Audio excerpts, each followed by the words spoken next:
passa a palavra para a professora Dalva.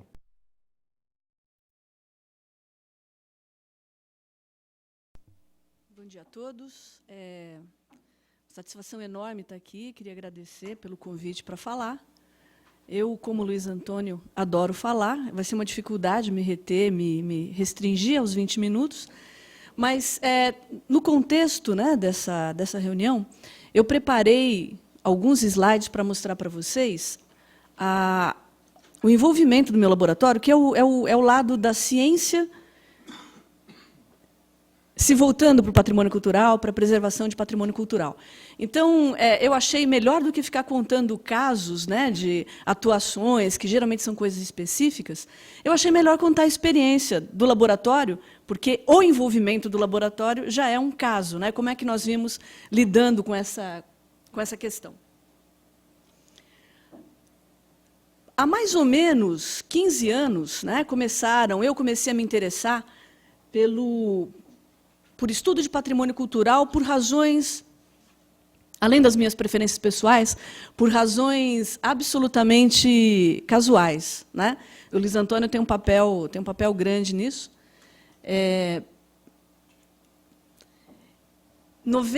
Em 95, mais ou menos, 97, por aí, comecei a fazer as primeiras investigações. Então, o meu laboratório, a minha formação é fisicoquímica, eu sou química, trabalho com espectroscopia, e a área de espectroscopia aplicada, né, a espectroscopia aplicada é uma das minhas linhas de pesquisa, não é a única. Então, vocês me perdoem, porque, obviamente, eu tenho a visão, né, da pesquisadora de uma área de hard science voltada para... E não tenho a pretensão, né, eu sempre busco a companhia dos especialistas. Eu não tenho a menor pretensão de oferecer, até porque eu entendo que a razão ética seja muito forte, né, de oferecer ou de dar qualquer palpite numa área que extrapole o meu conhecimento.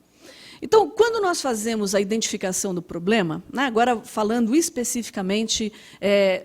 como que é a abordagem, né? Quando você identifica um problema, um objeto sendo atacado, sofrendo deterioração, né, necessitando muitas vezes de uma avaliação do ambiente para entender quais são os fatores de risco e como contorná-los, né? Como é que nós lidamos com isso? Então, num primeiro momento, a gente faz a identificação do problema. Hoje, nós já somos capazes de prever problemas futuros, né? Então, existem algumas situações, né, que nós já podemos prever que daqui a alguns anos vão ser problemáticas, e nós já começamos a fazer esforços no sentido de entender alguns processos químicos, né, que podem estar envolvidos.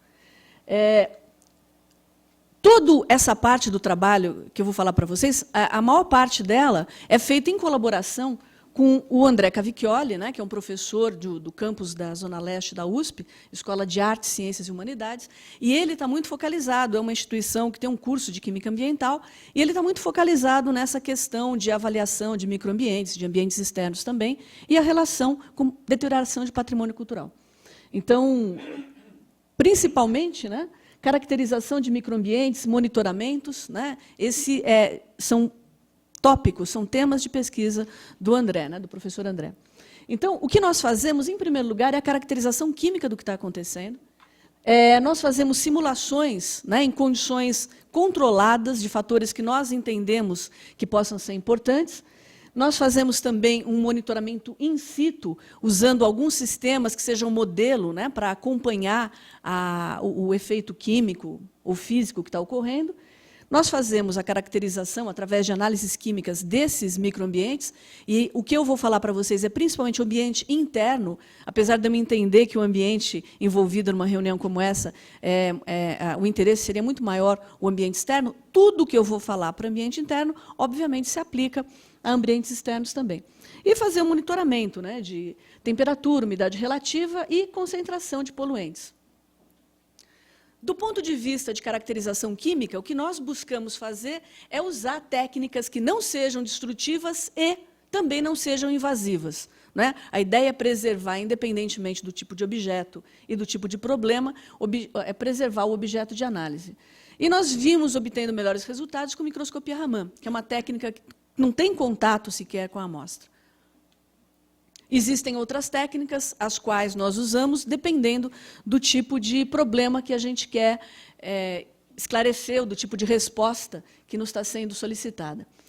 Nós também, a partir daquela primeira caracterização, nós fazemos simulações. Então, para isso, nós construímos câmaras, né, para envelhecimento acelerado, nas quais nós somos capazes de controlar a temperatura, umidade relativa, né? Então, aqui tem as fotos de 2 câmaras, porque nós sempre fazemos em replicata. Essa foto aqui também é espacial, porque um dos fatores que a gente também controla é a iluminação, né? Então, aqui está correndo um experimento no qual a gente faz o controle de iluminação. De novo, né, na minha área acadêmica, é sempre importante gerar o conhecimento e divulgar. Então, algumas vezes eu vou mostrar para vocês onde, né, a gente acabou divulgando esses resultados, até para que outras pessoas tenham acesso, né? Então, isso aí é um trabalho no qual as câmaras foram descritas. Essas câmaras elas controlam com bastante eficiência, né, e com bastante estabilidade temperatura, fluxos de temperatura, variações de temperatura, umidade relativa, né, com variações de temperatura e com temperatura fixa. O outro aspecto que a gente, naquele primeiro slide que eu mostrei para vocês, é o estudo in situ, né, dos efeitos do ambiente sobre objetos. Então, para isso, o que nós fazemos é expor uma substância que nós usamos, que nós escolhemos, dependendo do problema que a gente quer avaliar, para servir de boi de piranha, né, para servir de material a ser degradado, né? Eu vou mostrar para vocês alguns resultados usando mastique, né?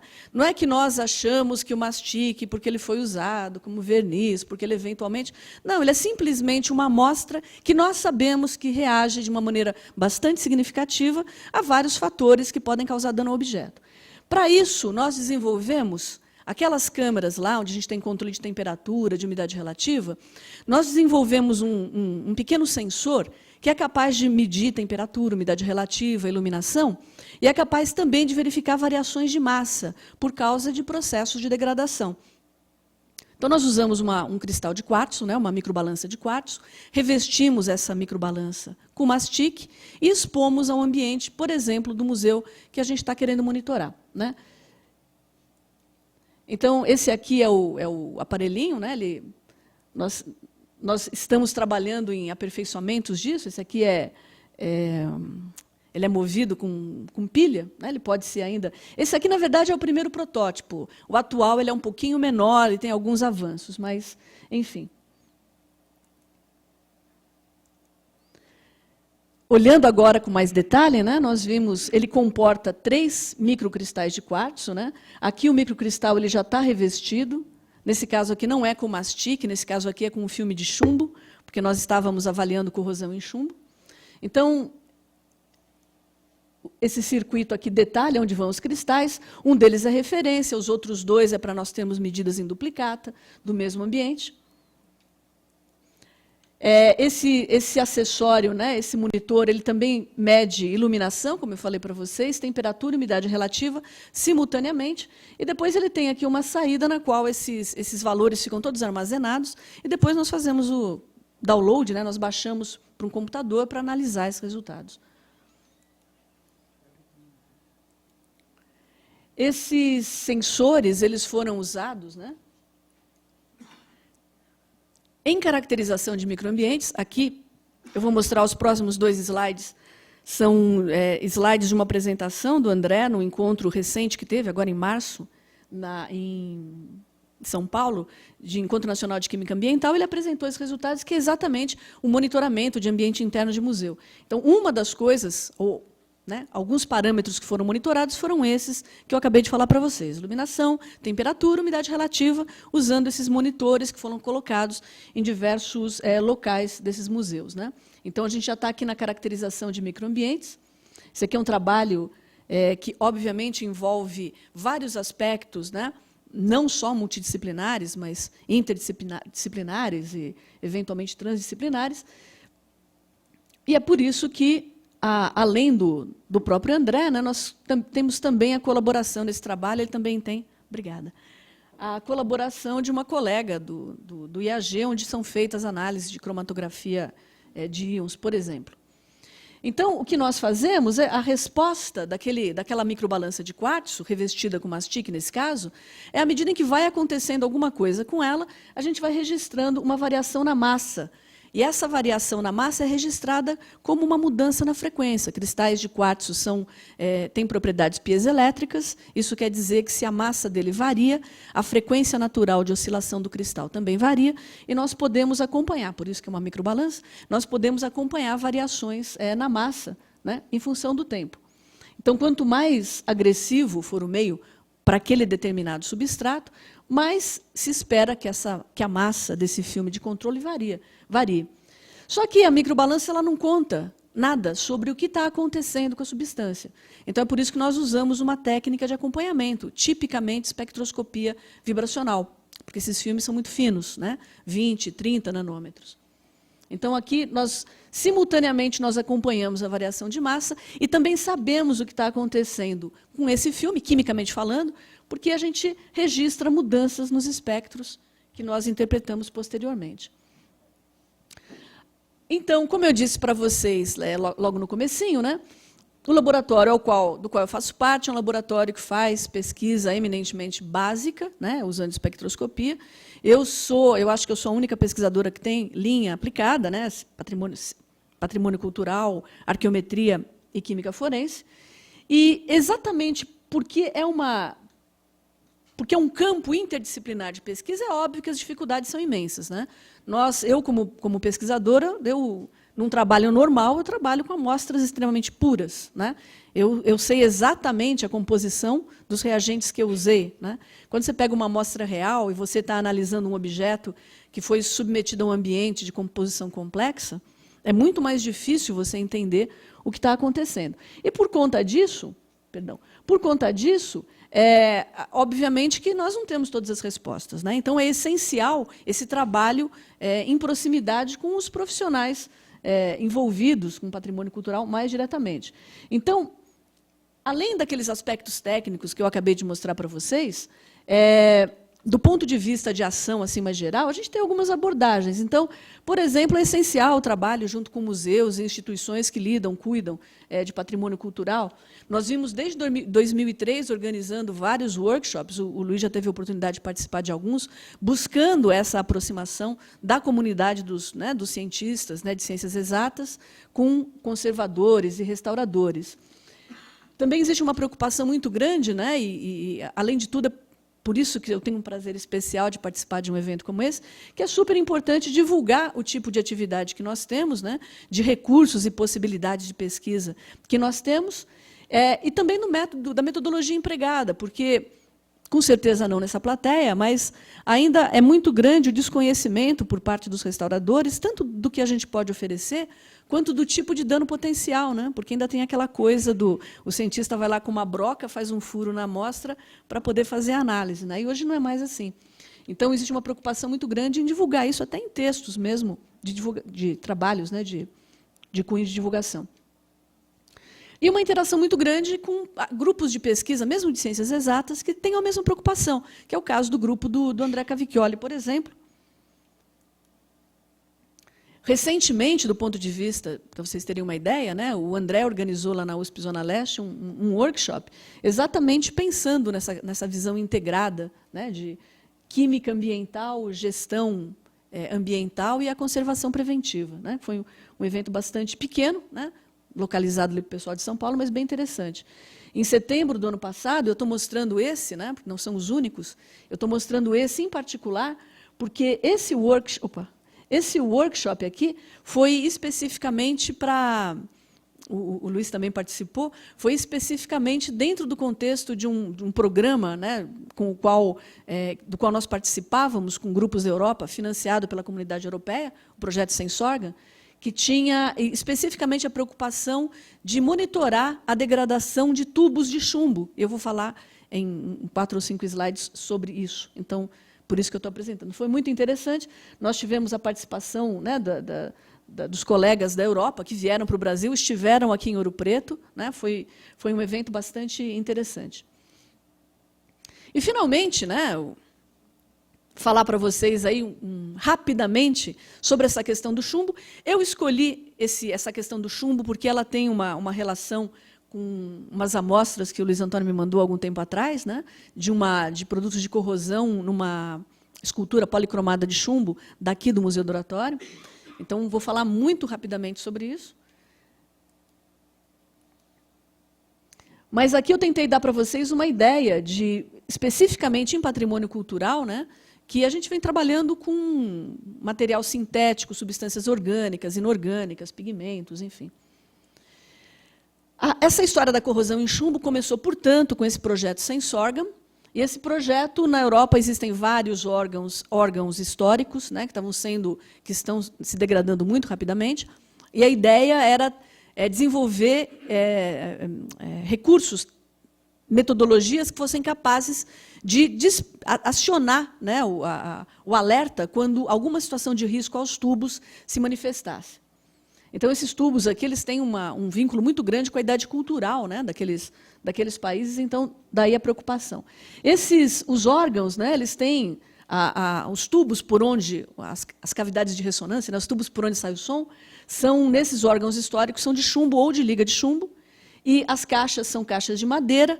A madeira tem um problema muito sério, porque a hidrólise de um dos componentes da madeira, a hemicelulose, gera ácido acético e ácido fórmico, e esses ácidos eles adoram dissolver a camada de óxido de chumbo e de carbonato de chumbo, que protege o metal, e, a partir daí, cria espaço para que a corrosão continue, né? Então, aqui vocês têm um exemplo, existem tubos que desabam, se desestruturam completamente, porque esses fragmentos aqui se soltam, né? Então, existe uma alteração do som, da qualidade do som, e a descaracterização, portanto, do órgão. Então, aqui é um colega nosso, esse aqui é um órgão que tem numa igreja lá em Londres, em St. Botolph. Eu só estou mostrando porque ele acabou de ser restaurado, e a parte de trás de madeira é semelhante a esse aqui é um outro órgão que tem em Cracóvia. E esse aqui é um colega que fazia parte daquele grupo do Sensorgam, colocando os sensores exatamente na parte de madeira, para poder fazer o monitoramento desses ácidos. Aí o que nós fazemos é trabalhar com modelinhos. Então, nós expomos cupons de chumbo em locais onde nós achamos que tenha situações de risco, ou fazemos, como eu falei para vocês, simulações no laboratório. Então, nós sabemos, isso aqui são espectros Raman, né, de produtos de corrosão em chumbo. Isso aqui é impressão digital do que está sendo formado lá. A partir dessa análise, eu posso dizer com precisão o que está sendo formado na superfície e, eventualmente, é o nosso objetivo, inferir mecanismo de corrosão. Queria mostrar para vocês que o ácido acético ele tem um tipo de efeito, ele gera um tipo de produto. O ácido fórmico gera um outro tipo de produto, notem que o espectro é diferente. E se eu trabalhar com a mistura dos ácidos, eu não tenho a mistura dos espectros, né? Então, a composição do produto de corrosão ela é complexa e depende bastante da natureza da atmosfera. Aqui é uma instituição lá em Londres também, a Kenwood House, onde esses cupons de chumbo foram expostos, e depois de algum tempo, né, nós vimos, isso aqui é característico de carbonato de chumbo, está marcado em vermelho, mas junto nós vimos também essa banda aqui, junto com outras que eu não mostrei, que são características de formiato de chumbo, ou de um formiato de chumbo. Eu estou mostrando essas figuras porque eu vou mostrar daqui a 2 slides a motivação. Isso aqui me chamou muita atenção, né, porque quando nós fizemos a mesma coisa, colocamos os cupons em St. Botolph, na verdade, esses cupons foram expostos por um colega da Inglaterra algum tempo antes, o David Tickett, acho que o Luiz conhece. Quando nós colocamos os mesmos cupons de chumbo num outro lugar que tinha madeira, né, o que nós vimos foram espectros completamente diferentes, né, que os espectros de St. Botolph, bem diferente do que nós tínhamos na Kenwood House. O padrão é totalmente diferente. Então, isso me intrigou bastante, porque mesmo na Kenwood House a gente tinha bastante ácido acético na atmosfera. E depois, num recente encontro com o Dave, ele contou que depois ele descobriu que, apesar de todas as restrições, e eu estou falando de Inglaterra, né, não estou falando de um país que... Né, eles tinham pintado algumas coisas lá e eu vou voltar, mas a tinta ela contém uma quantidade grande de formaldeído em contato com o chumbo vai a formiato, e por isso que nós tínhamos o formiato. Então, nós usamos aquelas microbalanças de quartzo, né? Nós também tentamos entender e usar como sensor, entender o que acontecia e usar como sensor. Então, aquela microbalança de quartzo exposta em Sambotov por 10 meses não mostrou quase nada de alteração, né? Aí vocês falam, é porque então essa microbalança de quartzo não pode ser usada, né? Não é sensível. Só que assim, a gente, colocando num recipiente fechado, com um bloquinho de carvalho, por 3 horas, isso aqui é o que a gente observa. Opa! Isso aqui é o que a gente observa, né? Plenamente, a gente sabe exatamente o que é isso. É um acetato de chumbo. A gente também sabe que cupom e cristal reagem diferente. A gente sabe que o material exposto ele vai se modificando com o tempo, né? Aparentemente, o que vai se estabilizando é essa banda aqui, que é característica de carbonato. Então, se você tira a fonte de ácido acético ou de ácido fórmico, é o carbonato que persiste lá na superfície. Aí nós caracterizamos, de novo, a atividade acadêmica básica, né? Nós sintetizamos, né, vários carbonatos de chumbo por síntese hidrotérmica e caracterizamos, né, para a gente poder entender o que estava lá na superfície. E, finalmente, né, os últimos slides são aqueles produtos de corrosão que chegaram até nós. O Luiz Antônio fez várias análises, né, desse material branco que estava se formando. Aqui alguns exemplos. E esses objetos, né, no caso específico dessa escultura, fica dentro de um gabinete de vidro, né? E nós, na ocasião, nós não tínhamos a informação da questão da pintura, né, da base. A base onde ficam as caixas de vidro, aparentemente, ela foi pintada. Então, nós, na ocasião, não sabíamos... Oi? Tá. E nós não sabíamos disso, né? Então, nós avaliamos a possibilidade de que produtos de limpeza que contêm formaldeído, nós nos expomos a formaldeído o tempo todo, né? No papel higiênico que a gente usa, existe uma resina que é para permitir a coesão ali das fibras de celulose, é cheio de formaldeído, porque é uma resina, né? A base de formaldeído. O que nós fizemos, então, foi analisar esse material que o Luiz Antônio mandou para a gente, e vocês seguramente não vão se lembrar, mas esse pico aqui, junto com outras bandas, é característico de carbonato. Como eu falei para vocês, é impressão digital, eu posso afirmar que é carbonato. Só que essa banda aqui, que também apareceu em alguns pontos analisados, é de formiato, né? Eu estou mostrando aqui para vocês, isso aqui é o da igreja, esse aqui é aquele nosso padrão, né? Aqui está o carbonato, que não interessa muito, mas aqui estão as bandas do formiato, para referência de vocês. Aí nós fizemos um estudo, porque a literatura ela é muito ambígua, né? O formaldeído, geralmente, ele não é considerado como um poluente sério, né, para corrosão de chumbo. Tanto é que, naquele projeto Sensorgan, nós só avaliamos ácido fórmico e ácido acético. A gente ignorou o formaldeído. O que é um problema, né? Porque depois de estudos no laboratório, um trabalho de mestrado de um aluno meu, a gente vê que, depois de 2 dias, né, que você expõe um pouquinho de chumbo a uma atmosfera que tem 55 ppb, bastante pouco, né, de formaldeído, você já consegue um lindo espectro de formiato. Quer dizer, a partir do momento que o formiato está lá, o processo, né, se desencadeia. Então, eu queria agradecer a vocês, né, me desculpe por ter falado rapidamente, mas eu espero que eu tenha dado uma ideia, né, do tipo de trabalho que a gente vem realizando, quais são os objetivos que nós temos, e me coloco à disposição. Se alguém tiver alguma curiosidade, quiser conversar, tiver algum tópico que queira discutir, eu estou à disposição. Obrigada. Muito obrigado, professora Dalva. Esse trabalho de colaboração com respeito às esculturinhas de chumbo aqui do Museu do Oratório está muito interessante. A gente fez várias análises prévias, mas como a Raman ele complementa, por exemplo, nós fizemos infravermelho, então a gente não sabia da presença de alguns compostos que você identificou. Então, esse trabalho está sendo feito em colaboração, ele não terminou ainda, nós também avançamos, nós vamos lá hoje pegar uma amostra da tinta, já está prometido.